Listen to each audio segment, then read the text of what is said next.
नमस्कार, राम राम, स्वागत है जी आप सभी का। आप देख रहे हैं हरियाणा आज। मैं आपके साथ पूनम।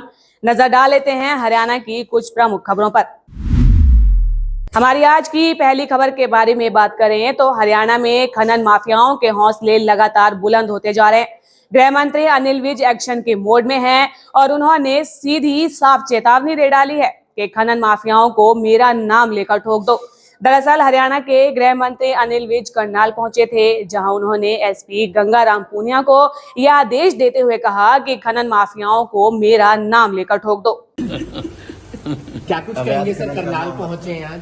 नहीं, मैं तो मेरे मित्र हैं शशिपाल मेहता जी, इनसे मिलने आया था। कभी कभी दिल कर जाता है इनसे मिलने का, बहुत पुराने मित्र हैं जी। अवैध माइनिंग चल रही है सर, किस तरीके से देखते हैं? नहीं, बिल्कुल हम सख्ती से कर रहे हैं। और ये जैसा अभी पीछे नू में हुआ था, आपने देखा मैंने कितनी सख्ती करी, उसकी सारी करी है। अब ये जो मामला हुआ है तो हम किसी को बर्दाश्त नहीं करेंगे। पकड़े भी लिए हैं 5 आदमी, अब देखेंगे और इनके गैंग में कौन लोग हैं, कौन कौन और साथ हैं, कि एक भी आदमी को बख्शेंगे नहीं। लगातार बढ़ते अपराधों और गुंडागर्दी की वारदातों के बाद पुलिस के द्वारा बड़ी कार्रवाई की गई है। हरियाणा की पुलिस ने प्रदेश भर में ऑपरेशन आक्रमण 4 चलाया। बदमाशों, आपराधिक तत्वों और नशा तस्करों के खिलाफ ये बड़ी कार्रवाई की गई है। इस दौरान प्रदेश भर में 7000 के करीब पुलिस जवानों ने एक साथ छापेमारी की और 573 एफआईआर दर्ज की है, जिसमें कि 1116 आरोपियों को गिरफ्तार किया गया है। कुख्यात अपराधियों पर शिकंजा कसते हुए 12 मोस्ट वांटेड और 3 इनामी बदमाशों को भी काबू किया है। इसके साथ ही पुलिस ने 188 कथित अपराधियों और 15 बेल जंपर्स को भी काबू किया। जिला कप्तान और डीसीपी के नेतृत्व में पुलिस की 1327 टीमों ने प्रदेश भर में छापेमारी की प्रक्रिया शुरू की थी और इस दौरान नशे की भारी भरकम खेप भी पकड़ी गई है, जिसमें कि 301 किलो गांजा, 49 किलो चूरा पोस्ट और 108 तरह की प्रतिबंधित नशीली गोलियां और इंजेक्शन बरामद किए गए हैं। शराब की खेप भी बदमाशों से बरामद की गई है। हमारी अगली खबर हिसार से है। बता दें कि अभी तक जहां परिवार पहचान पत्र ही लोगों के लिए सिरदर्दी का कारण बने हुए थे, तो वहीं अब फसल बीमा योजना भी परेशानी का सबब बन चुकी है। जहां फसल बीमा योजना के 36,000 आवेदनों में कमियां पाई गई। कई आवेदन पत्र ऐसे हैं जिनके साथ दिए गए खेत या फसल का विवरण भी गलत है। जिले में करीब 1 लाख किसान ऐसे हैं जो कि हर साल फसलों का बीमा करवाते हैं। इस बिजाई सत्र के लिए 31 दिसंबर 2022 तक बीमा करवाया गया था। कृषि विभाग से जुड़े सूत्रों ने बताया कि पहली बार में ही करीब 36,000 आवेदन ऐसे मिले जिनके विवरण मिसमैच हो रहे थे। बुधवार तक इन आवेदन पत्रों का सत्यापन पूरा किया जाना था। इनमें से 12,000 आवेदनों की कमियों को दूर करवाकर पोर्टल पर अपलोड करवाया भी जा चुका है, लेकिन अभी तक 24,000 आवेदन पत्रों के सत्यापन का कार्य चल रहा है। इसके लिए कृषि विभाग के कर्मचारी काम पर लगाए गए हैं। अंबाला में ट्रक माफिया की गुंडागर्दी का बड़ा मामला सामने आया है, जहां ओवरलोड वाहन की चेकिंग के दौरान डीटीओ कर्मचारी को ही ट्रक माफिया ने किडनैप कर लिया। सिर्फ इतना ही नहीं, इस दौरान आरोपियों का पीछा कर रही डीटीओ की गाड़ी को माफिया ने ट्रक से टक्कर मार दी, जिससे कि गाड़ी डिवाइडर से जा टकराई और पलट गई। जानकारी के मुताबिक माफिया डीटीओ कर्मचारी को किडनैप कर पंजाब के लालड़ू भाग गया। देखिए, बिल्कुल कल हमें एमयू हैं अम्बाला विजय जोशी, उनसे रिटर्न कंप्लेंट हमें रिसीव हुई थी कि वो जब चेकिंग कर रहे थे तो एक ओवरलोड व्हीकल ने जब रुकवाया तो उसमें अपने कर्मचारी रूप सिंह को बैठा दिया था वेट कराने के लिए गाड़ी का। लेकिन उसके बाद जब उन्होंने दोबारा गाड़ी को रोका तो गाड़ी ने एमयू की गाड़ी को भी टक्कर मारी है, जिससे उसमें भी कुछ व्यक्तियों को चोट आई है और फिर वो ड्राइवर को भी अपने साथ लेके वहाँ से भाग गया है, जिसका आगे जाके दोबारा पंजाब में एंट्री लालड़ू के पास उसका फिर किसी व्हीकल से उसका एक्सीडेंट हुआ है, जिसमें रूप सिंह को भी चोटें आई हैं। वो दाखिल है और उनकी कंप्लेंट में हमने उस ट्रक चालक के खिलाफ उसमें एफआईआर रजिस्टर हमने कर दिया है। आगे रिपोर्ट दी गई है। ये सैटरडे नाइट में हादसा हुआ। इसमें एक ओवरलोडेड ट्रक प्रोबेबली था, तो उसमें वज़न कराने के लिए एक एम्प्लॉय को रुकवा करके बैठा दिया गया था। तो उस ट्रक ने वेइंग ब्रिज पर जाने की बजाय अम्बाला के बलदेव नगर से सीधा वो आगे लालगढ़ की तरफ चल पड़ा। तो एम्प्लॉय ने हमारी टीम को बताया कि ये वेइंग ब्रिज पे नहीं जा रहा है, इसने तो सीधा ही ट्रक दौड़ा लिया है। तो हमारी टीम अपने एम्प्लॉय की रक्षा के लिए उसके पीछे गई। तो आगे चल के उस ट्रक ड्राइवर ने हमारी गाड़ी को ही साइड लगाई 2 बार। उसमें हमारी गाड़ी इतना तेज़ी से वो स्किड हुई कि वो रोड के दूसरी तरफ जा कर के पड़ी। उसमें फॉर्चुनेटली सभी के सभी सुरक्षित हैं और उनको मामूली चोटें आई है। इसके बाद वो ट्रक ड्राइवर आगे पंजाब में निकल गया और वहाँ आगे जाकर के बता रहे हैं कि उसने एक और एक्सीडेंट कर दिया। उस एक्सीडेंट में हमारा जो एम्प्लॉय ट्रक में बैठा हुआ था उसको फ्रैक्चर की चोट टांग में आई है। भ्रष्टाचार और रिश्वतखोरी के खिलाफ स्टेट विजिलेंस ब्यूरो ने कड़ी कार्रवाई की है। ये मामला करनाल का है, जहां 10,000 की रिश्वत लेते मार्केट कमेटी के ऑक्शन रिकॉर्डर को काबू किया गया। ऑक्शन रिकॉर्डर रघुवीर के द्वारा एक व्यक्ति से चारे का लाइसेंस बनाने के एवज में 10,000 रुपए की मांग की जा रही थी, लेकिन शिकायतकर्ता उन्हें पैसे देना नहीं चाहता था, जिसके चलते पीड़ित व्यक्ति ने विजिलेंस को शिकायत दी और विजिलेंस की टीम के द्वारा ये बड़ी कार्रवाई की गई है। जी, आज हमारे को एक शिकायत मिली थी एक शिकायतकर्ता द्वारा यहीं करनाल से कि वायरल नीचे थोड़ा उसने फॉडर का लाइसेंस बनवाना था, जो मार्केट कमेटी करनाल से इशू होता है, जो मंडी के सेक्रेटरी हैं उनके द्वारा इशू किया जाता है। और ये ऑक्शन रिकॉर्डर है जो इसको प्रोसेस करते हैं। तो वहाँ अप्लाई किया हुआ था, उससे जो 10,000 रुपये की डिमांड की हुई थी इस चीज़ को प्रोसेस करवाने के लिए। जो हमारे पास शिकायतकर्ता आता है और वो कहता है कि हम इन पैसों को उनको नहीं देना चाहते क्योंकि मेरा जायज़ काम है, मैंने अप्लाई किया है तो वो होना चाहिए।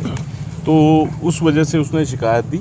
उसके बाद जो यहाँ से टीम का गठन किया गया और लेडी इंस्पेक्टर हैं सीमा, उनके नेतृत्व में ये रेड की गई और उनको मौका से उनके ऑफिस से गिरफ्तार कर लिया गया। रंगे हाथ गिरफ्तार किया गया सर? जी बिल्कुल, रेड हैंडेड गिरफ्तार किया गया और पैसे की रिकवरी हो गई। कितने की रिकवरी सर? पैसे कितने मांगे जा रहे थे? 10,000 रुपये की डिमांड थी और 10,000 की ही रिकवरी। क्या नाम है सर इनका?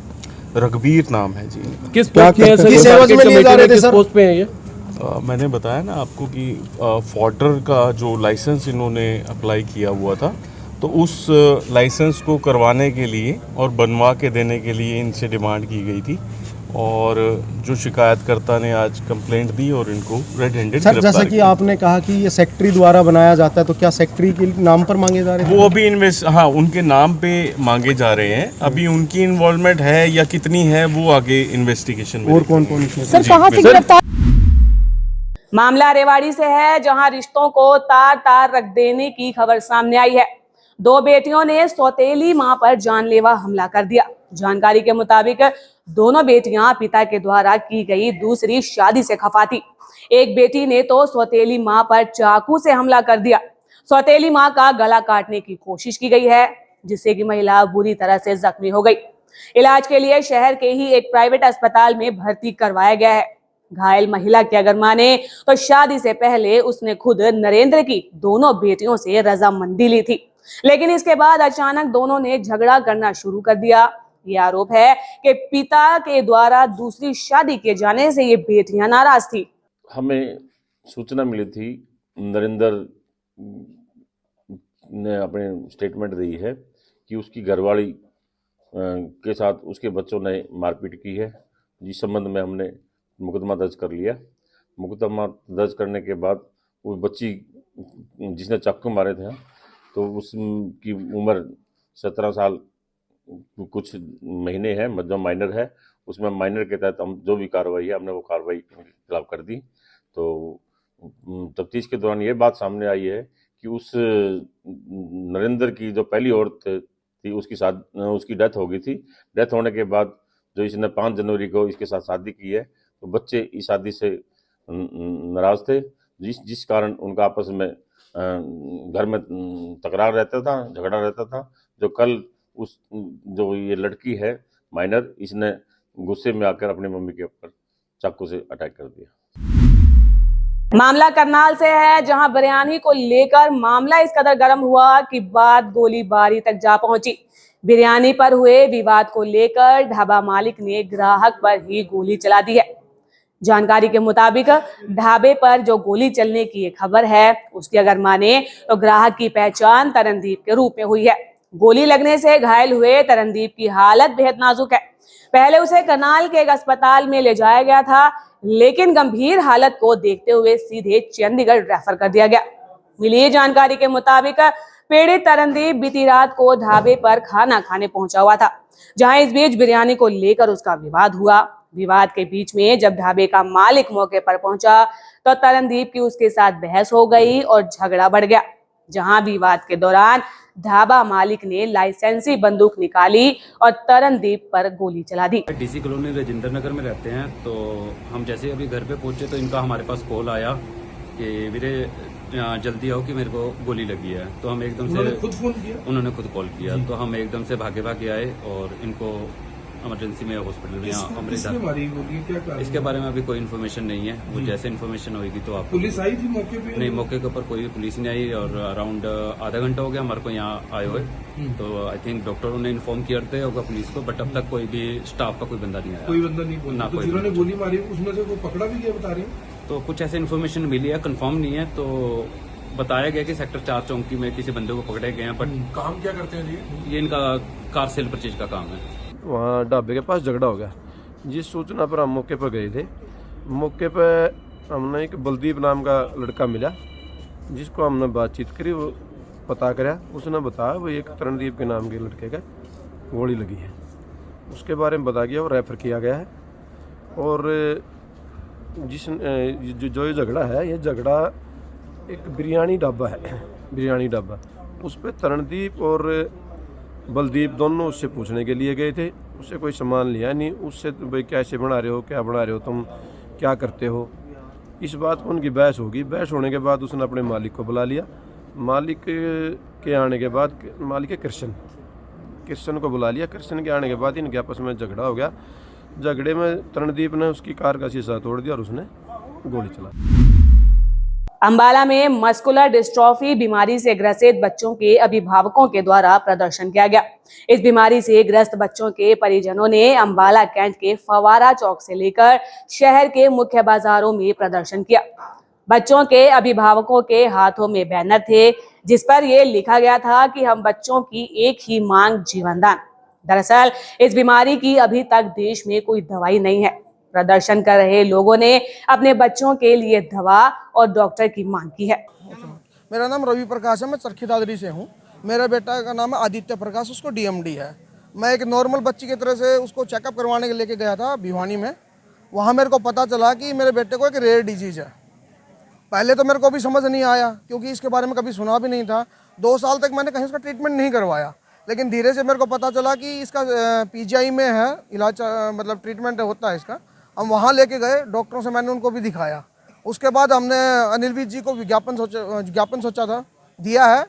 हमने उनसे डिमांड रखी थी, जो बाहर देशों में जो ट्रीटमेंट हो रहा है वो हमारे यहाँ क्यों नहीं हो रहा। और हमारा दुर्भाग्य यही है कि हमारे हरियाणा में एक डॉक्टर भी नहीं है इस चीज़ का, जो पर्टिकुलरली टेस्ट करके बताए। उसके लिए हमें चंडीगढ़ जाना पड़ता है, चंडीगढ़ से ट्रीटमेंट लेना पड़ता है। हमारे हरियाणा में कोई है नहीं।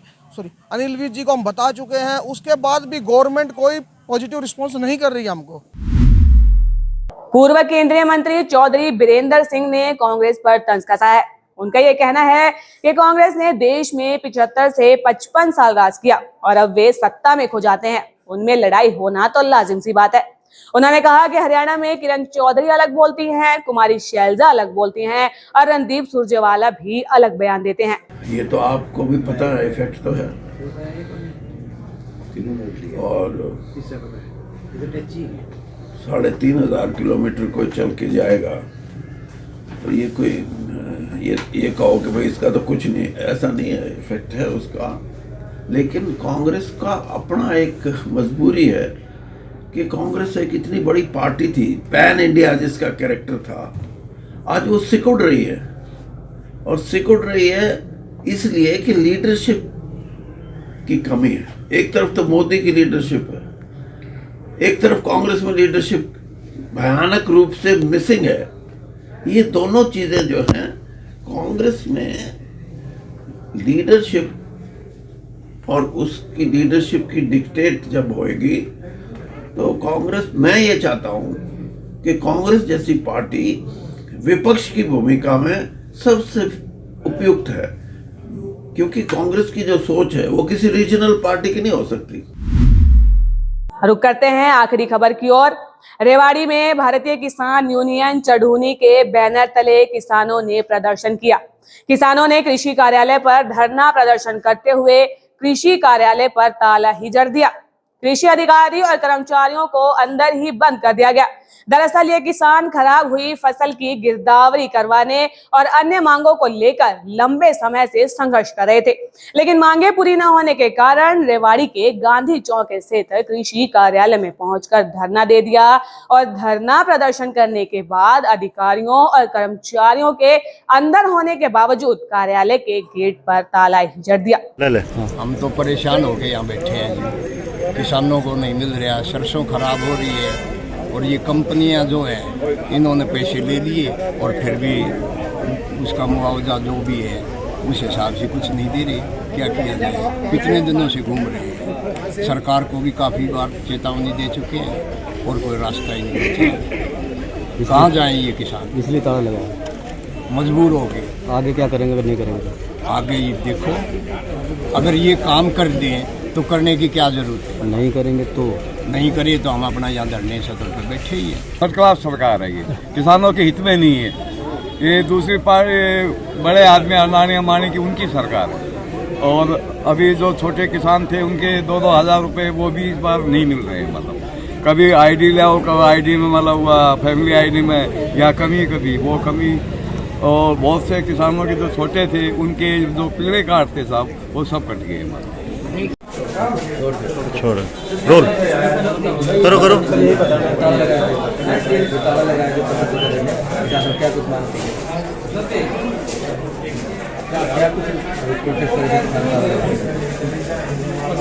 भाई पीछे आते हैं। कुछ किसान जो है वो यहाँ इकट्ठे हुए थे कार्यालय में और उन्होंने शाम के कुछ समय के लिए तालाबंदी की थी।